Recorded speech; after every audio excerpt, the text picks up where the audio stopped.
Okay, in this video, I just want to expose you to a few examples of fields where applied behavior analysis is used or other areas where BCBAs may end up working. There are a lot of associations of applied behavior analysis with helping those who have like developmental disorders or neurological differences, especially for those who may need extra support for basic life skills. And that's definitely an area where lots of people work in and an area that's been heavily studied by researchers, but it is by no means the only area that people use ABA professionally. So in the video after this one, we're going to see in detail how ABA is also utilized in professional animal training. But for this video, I'm going to give just kind of a quicker, brief overview of a bunch of other applications of ABA. So let's start with education. Turns out Skinner himself was super into finding ways to apply behavior analysis to real world problems. And one example is thinking of ways to improve learning in school. He actually created a whole program involving reinforcement for doing a behavior until mastery, like solving a simple math or spelling problem, then moving on to a harder type of problem, getting reinforced for successive approximations, which means basically shaping, right? And so on until that was mastered and the next was mastered and so on, and then finally generalizing those skills. All of that at an individualized pace in a system he called programmed instruction. He even came up with the idea of a teaching machine all the way back in 1953 when he realized students in his daughter's class were all expected to move at the same pace and wait for other people, or the class would go fast and they'd fall behind. And the students were also waiting days for feedback. So he figured a machine could maybe fix this and even made a prototype of it.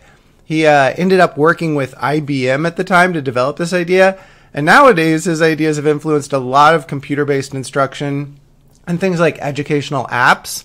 So you're probably familiar with the idea through websites for like learning math, some of which, like Khan Academy, are really awesome and free, others of which are proprietary systems by textbook companies that are maybe less popular.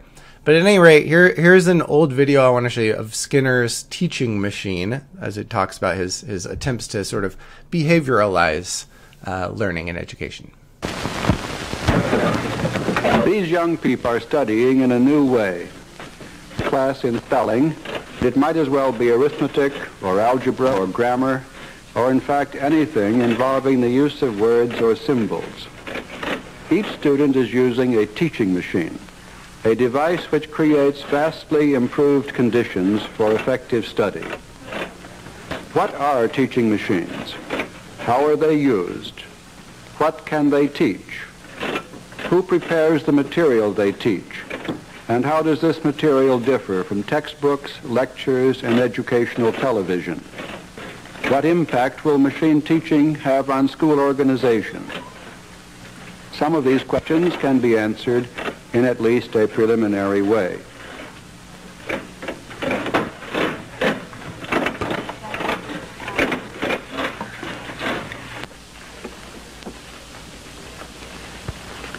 I am B.F. Skinner, professor of psychology at Harvard University. I should like to discuss some of the reasons why studying with the help of a teaching machine is often dramatically effective. With the machine you have just seen in use, the student sees a bit of text or other printed material in a window. This may be a sentence or two or an equation in arithmetic. Some small part is missing, and the student must supply it by writing on an exposed strip of paper. His response may be the answer to a question or the solution of a problem, but generally it is simply a symbol or word which completes the material he has just read. As soon as the student has written his response, he operates the machine and learns immediately whether he is right or wrong. This is a great improvement over the system in which papers are corrected by a teacher, where the student must wait perhaps till another day to learn whether or not what he has written is right. Such immediate knowledge has two principal effects. It leads most rapidly to the formation of correct behavior. The student quickly learns to be right. But there is also a motivating effect. The student is free of uncertainty or anxiety about his success or failure. His work is pleasurable. He does not have to force himself to study. A classroom in which machines are being used is usually the scene of intense concentration. One function of a teaching machine, then, is to give the student a quick report on the adequacy of his response.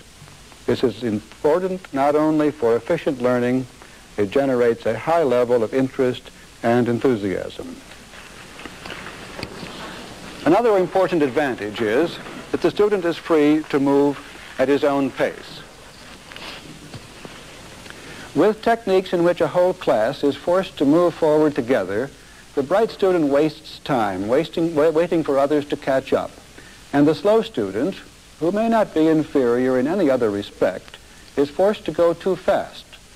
Not quite completing one day's assignment, he is even less likely to complete a second.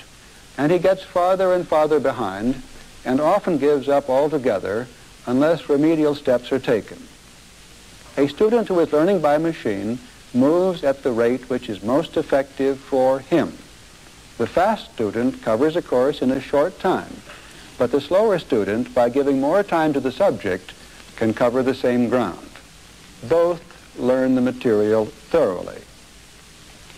A third feature of machine teaching is that each student follows a carefully constructed program, leading from the initial stage where he is wholly unfamiliar with the subject to a final stage in which he is competent. He does this by taking a large number of very small steps, arranged in a coherent order.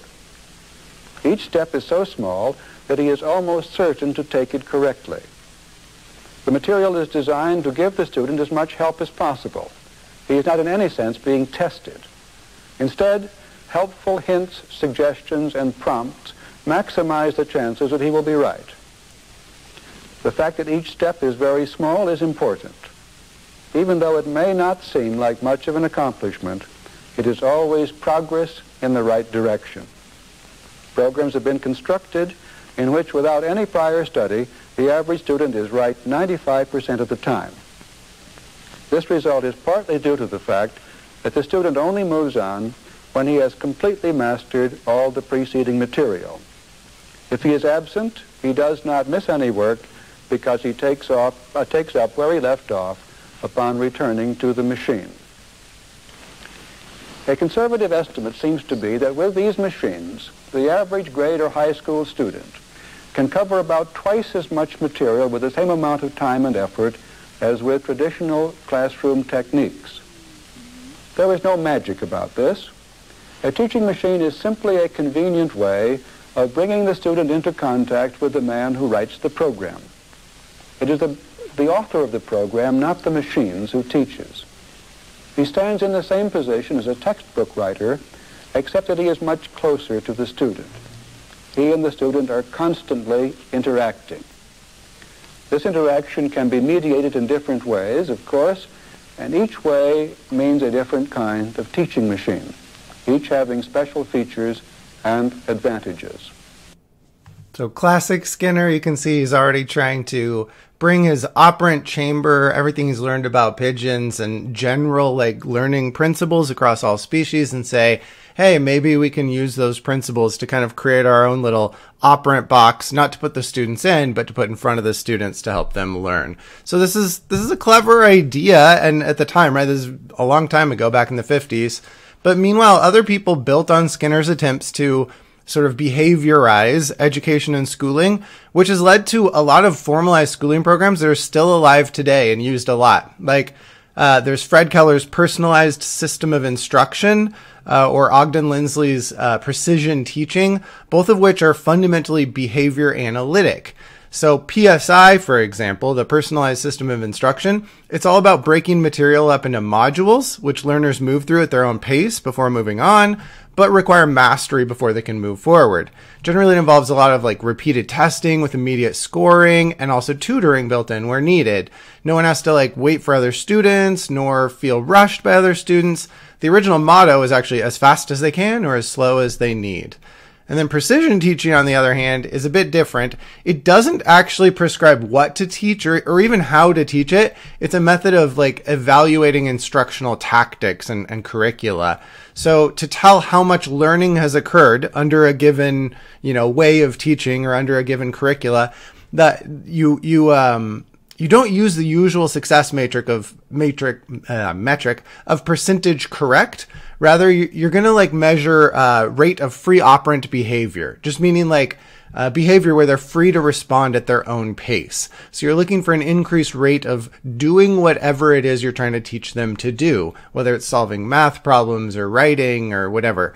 So the idea, it can be kind of summarized as basing educational decisions on changes in continuous self-monitored performance frequencies displayed on standard acceleration charts, which is a fancy term here. Acceleration is a made-up word as far as I know, but think of it like acceleration. In other words, progress or forward motion. Basically, it's kind of a fancy chart. Looks really weird, right? But it's just a fancy chart to track progress in learning something. So the student can actually fill it out, or the teacher can fill it out. The first use of this was actually in Montessori schools, and the kids were filling out their own charts. So you can learn to do this. But the technical meaning of acceleration in one of these charts is the number of unit of time per unit of time. You're like, what? Well, all that means is, like, for example, number of minutes per week, or number of hours per day, or number of seconds per hour. So how much you're doing, or how, kind of the rate you're doing over a given amount of time. So it's like measuring how many minutes per week the student spends on an activity. And you measure, you chart how that changes over time. So the chart is obviously a bit complicated, as you can see here. So don't worry about exactly how it works, since it takes a little training. But basically, you end up with like a trend line showing progress and giving a feel if the progress is speeding up or slowing down, or allowing you to compare across different interventions. So like in this simple one labeled here, they calculated a acceleration value of 1.2, just meaning the behavior grew by 20% from the first data point to the last. And the word standard in standard acceleration chart is from standardizing the data before plotting it, meaning statistically standardizing. So it becomes more about percent change rather than the absolute number of minutes or whatever that's changed. If you're curious, you can look up the details and variations online, but that's just one example where people have applied ABA to education. Of course, there's much more simple, straightforward examples, just trying ABA-style interventions rather than a whole teaching system based on ABA. So like this example from 2020, they tested 2 different ways to teach middle schoolers about world religions, like for various religions. What's the name of it? What's its symbol? What's its sacred text? What's its place of worship? Stuff like that. And one of the interventions was just a standard video lecture about world religions, but the other used a behavior analytic technique. It used a version of matching to sample. Remember that task where you present a sample, then you're given 2 other options, and you have to pick which one matches or goes with the sample you saw earlier. Basically, this intervention tested whether the kids could pick the right name of the religion when given the symbol of it, or the right religious holiday when given the holy book of it. Basically, you're learning all those facts, creating this kind of concept within your brain involving all those little pieces about a given religion, a world religion you may not have known about, right, if you're a middle schooler. And they found that this matching to sample intervention actually worked better than a video lecture for learning this lesson, although both trainings did make kids more accepting of people from other faiths than their own. But, this might be a more effective way to get there.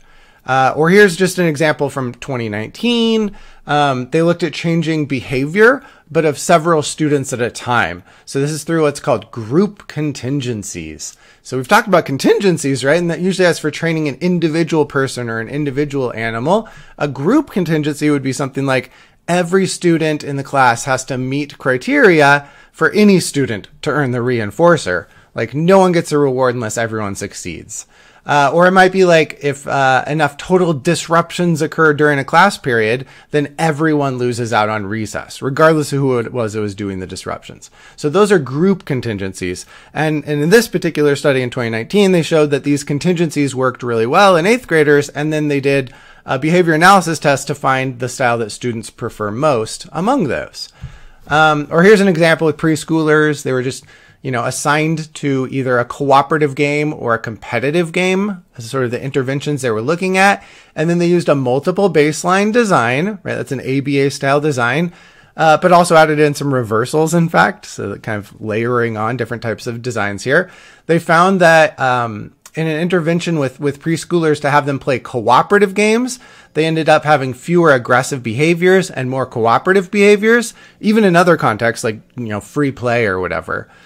compared to if they were doing competitive games. So anyway, these are just a small handful of examples of ABA and how it might be used in education. But another area that ABA or people who have the BCBA credential might often work in is in organizational and workplace behavior.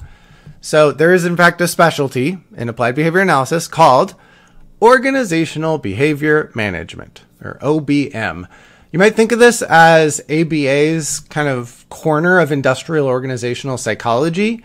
So where typical IO psych might put a lot of focus on things like personality traits of workers, applicants and personnel decisions, or leadership and morale and things like that, someone who specializes in organizational behavior management is going to come at things with a behavior analysis focus.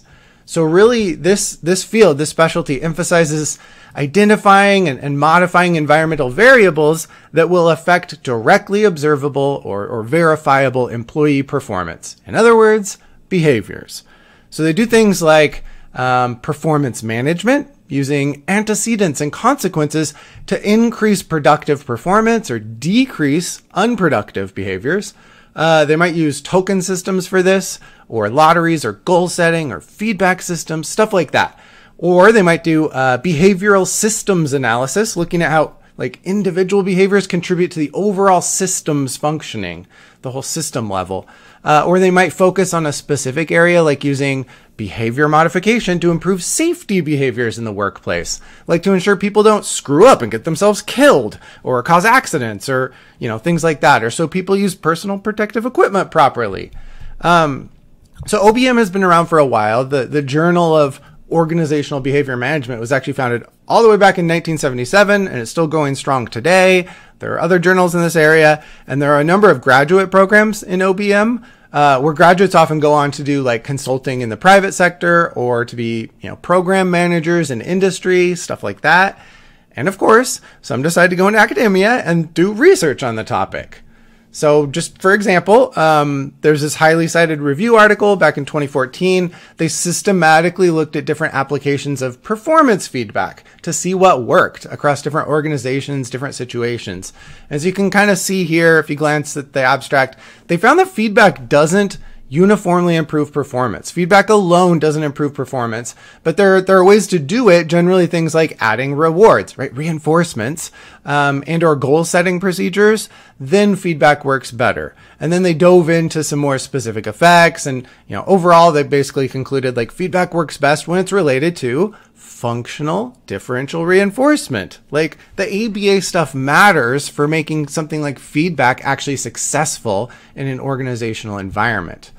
Or there's this example where they tested an intervention in a grocery store, just a random applied example. So in a grocery store, you want your employees to not skip as much, to not miss their shifts, right? So to reduce employee absenteeism, they used an intervention with public feedback and credit rewards, like getting store dollars. And they found that the treatment, when it was turned on, when the treatment was happening, there were lower numbers of missed shifts, lower amounts of quitting. And then they did a reversal phase, right? ABA style design. So they did a reversal phase and the quitting went back up and the missed shifts went back up. So they have, some data that this intervention could be one way businesses like a grocery store could have employees not miss as many shifts.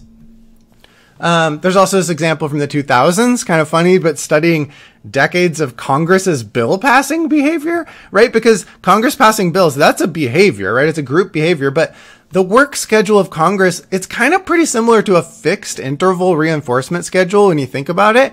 And sure enough, in this study, looking across 5+ decades of data, they found that the bill passing behavior of people in Congress, it follows the scallop pattern that we know to expect from an FI schedule. In other words, Congress's work schedule is controlling their bill passing behavior. The way you set up the schedule for Congress, when they meet, when they go on vacation, those things, that dictates to some extent how many bills they're going to pass, when they're going to pass them. That has a scallop pattern in the behavior. And ABA has also been applied to reducing workplace disease transmission, how to get people to wash their hands, use PPE, socially distance, stay at home when sick, things like that. This is an example from 2020 during the coronavirus. Sure enough, behavior-based work, behavior-based techniques work better than simple instructions at telling people what to do. So those are just a few examples anyway of organizational behavior management. I just wanted to give you kind of a feel. That's another area of ABA. ABA has also been used and studied a lot in the criminal justice system. Like, here's a really old example from the 70s where in maximum security prison, they actually tried a token economy alongside praise for people, the prisoners, to do desired behaviors.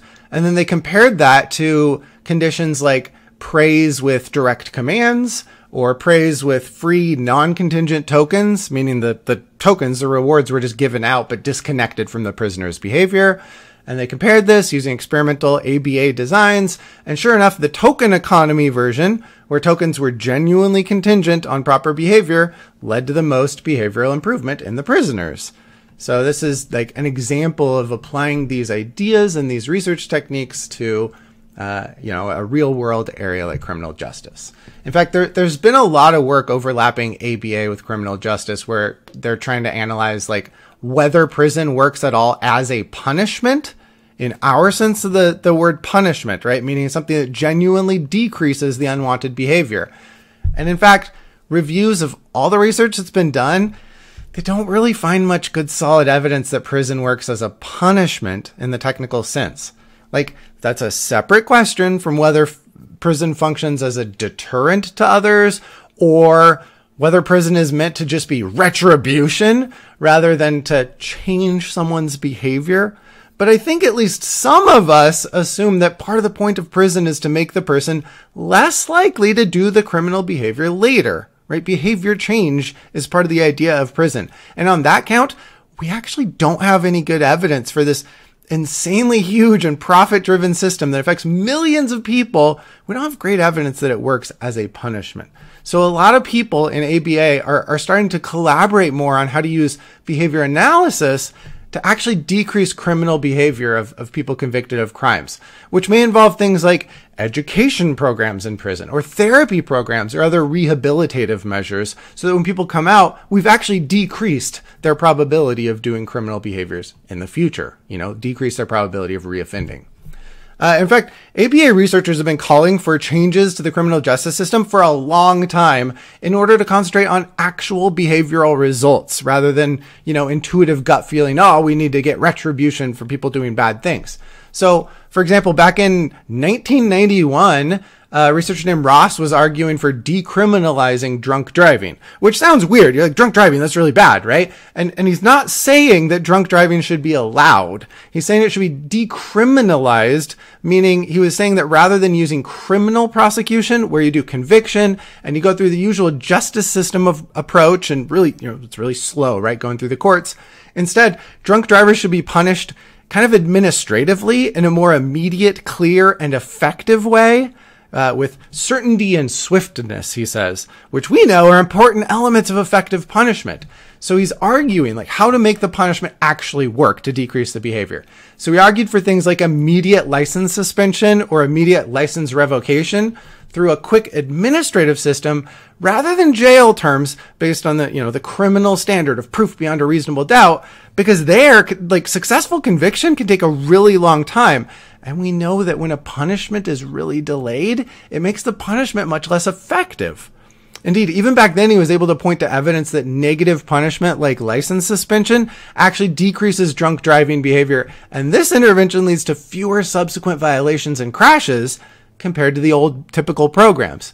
Anyway, not to get lost in the details of this one example, but this is the kind of analysis where understanding of the basic science of what makes punishment effective at reducing a behavior can provide input to the criminal justice system, which at least in part claims to be there to minimize bad behavior, right?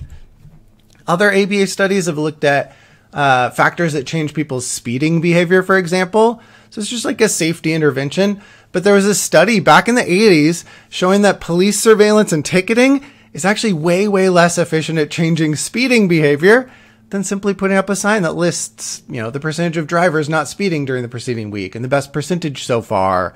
They did this with the reversal design, in fact. So they were doing the sign for a while, then the police ticketing for a while, then a baseline for a while, and kind of alternating between those conditions. And sure enough, the sign was more effective than police actually being there and ticketing people. And that's interesting because you think, like, what is the thing we care most about here? Is it to get people to speed less? Then we go with those interventions, even if they're counterintuitive and mean, oh, we don't actually have to pay police to sit there and ticket people. There's also the field of forensic behavior analysis. So this is kind of, related to the criminal justice stuff. This is a field that uses ABA to try and understand and predict crime and delinquency. In fact, the main ABA organization, it's called the Association of Behavior Analysis International, the ABAI.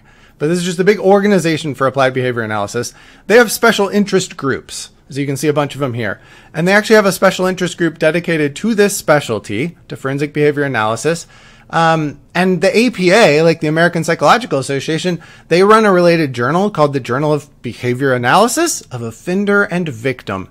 So this is a legit area in behavior analysis. Now, this doesn't mean that ABA is the same thing as criminal profiling of serial killers, like the kind of silly hyperbolic stuff you see on TV and in movies.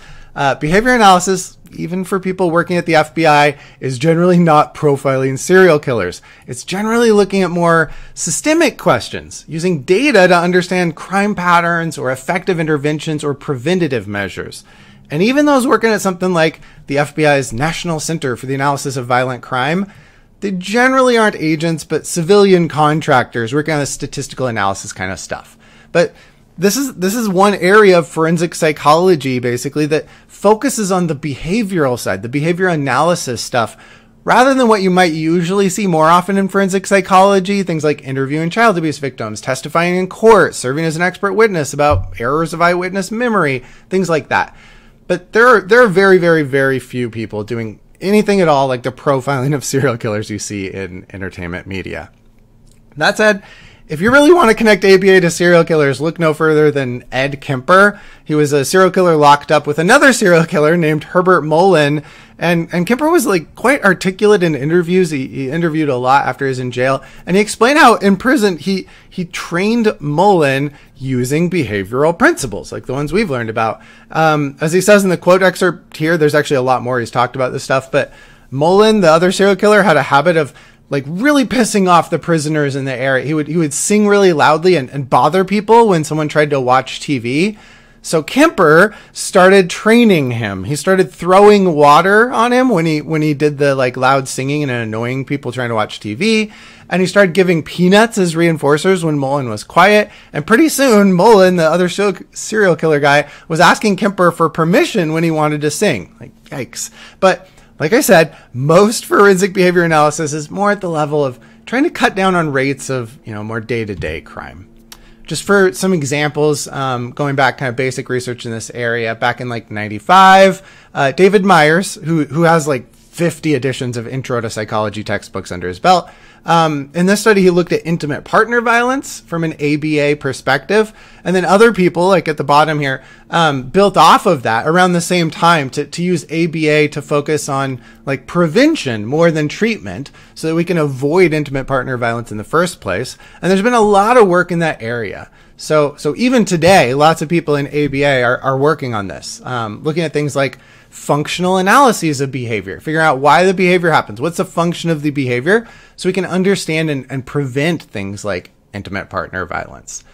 ABA professionals have also like influenced and reshaped a lot of like statewide justice system stuff or juvenile justice system stuff going all the way back to the 80s, like in this Vermont example here. And today, ABA professionals provide a lot of important resources for public policy. And just on a related note, some ABA professionals have started specializing in things like police reform and training, like ways to reinforce appropriate behaviors by police and to punish, right, to decrease unethical behaviors by police in order to kind of decrease abuses of power. Also, a lot of ABA people end up in like public policy.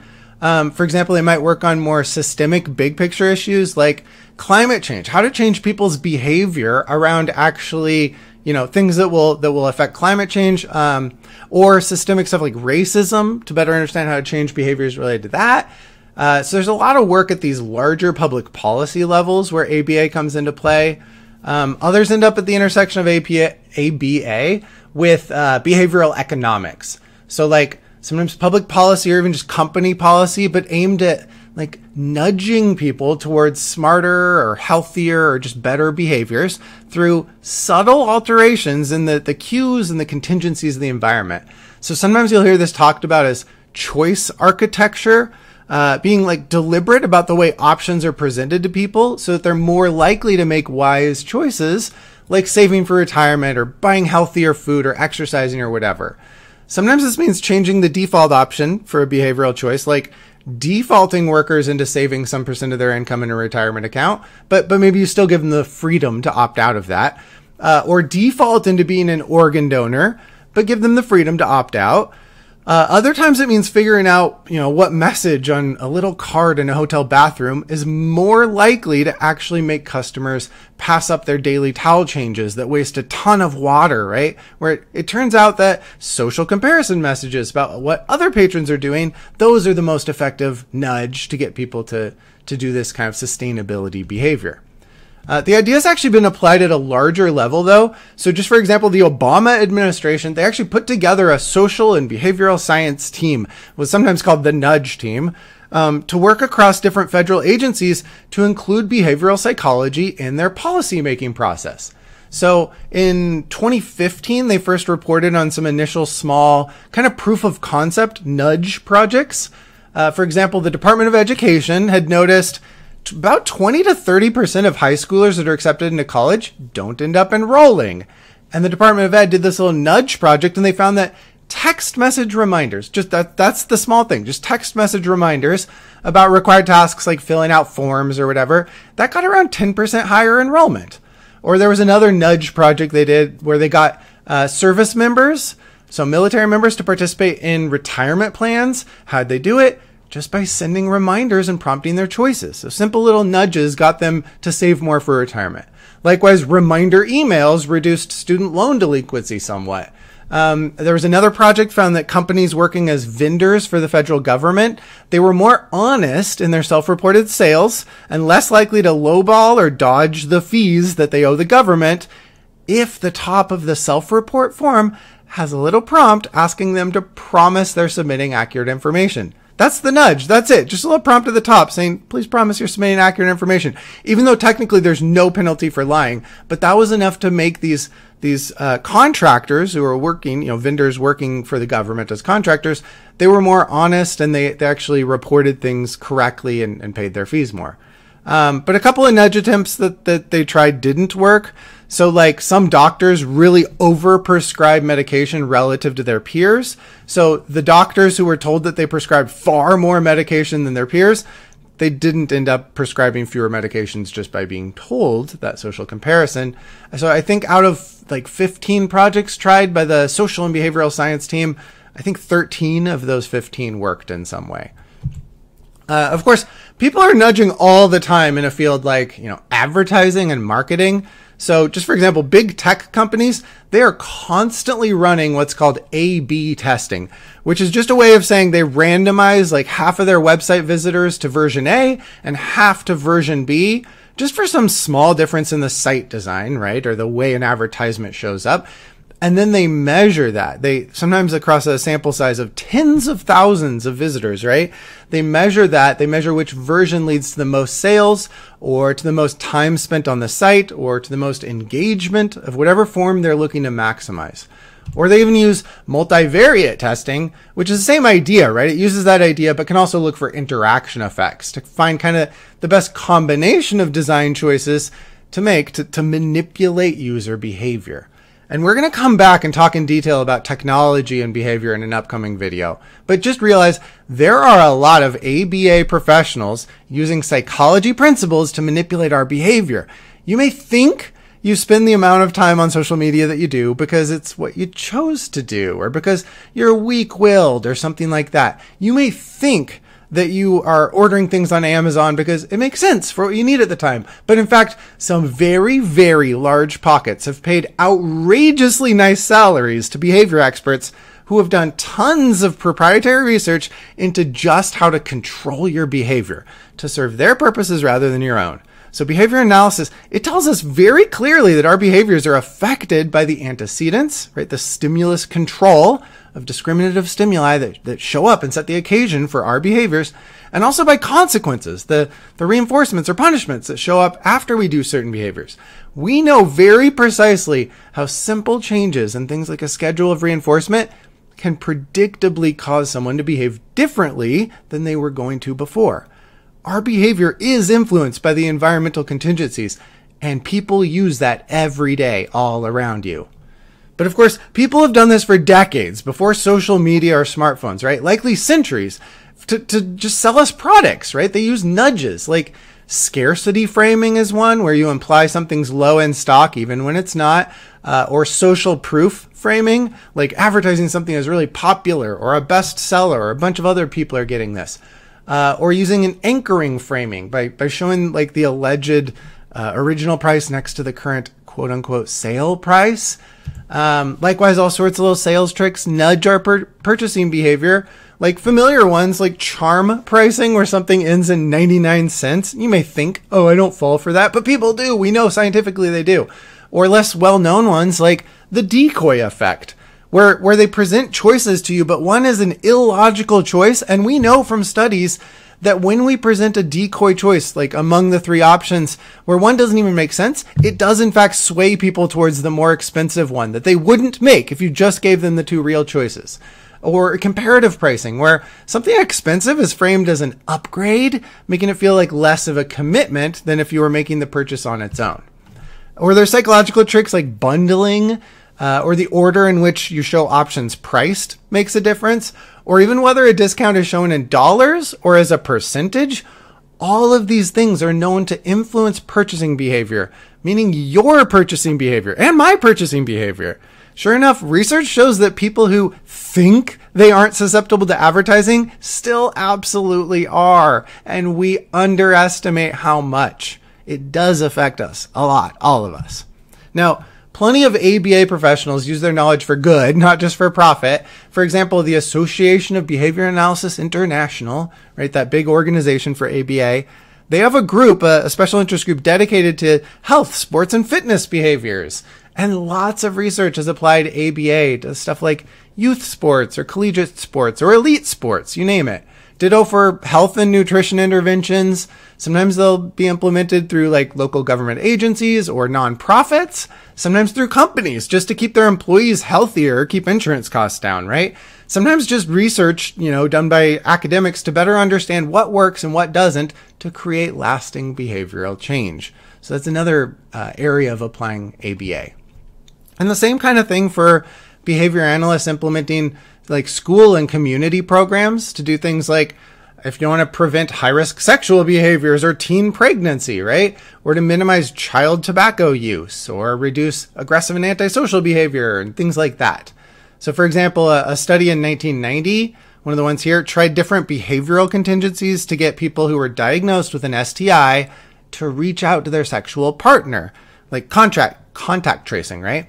So they tried different approaches, different behavioral contingencies to get that person to reach out to their partner, like waiving a treatment fee if the partner came in for a screening within 1 week, or accepting a follow-up phone call if the partner didn't come in for screening within 1 week, which it turned out that happened to be the most effective intervention. But that is applied behavior analysis. Really, though, applied behavior analysis is relevant for just about any field where behavior is involved, which is most of them. Sometimes the job ads, right, they won't be hiring for a BCBA certification specifically, although a lot will, but they may just use their own job title for it. But the behavior analysis skills are what get you that job. That said, one other field does exist that's really explicit about actually applying ABA. That's animal training, and we're going to hit that in the next video.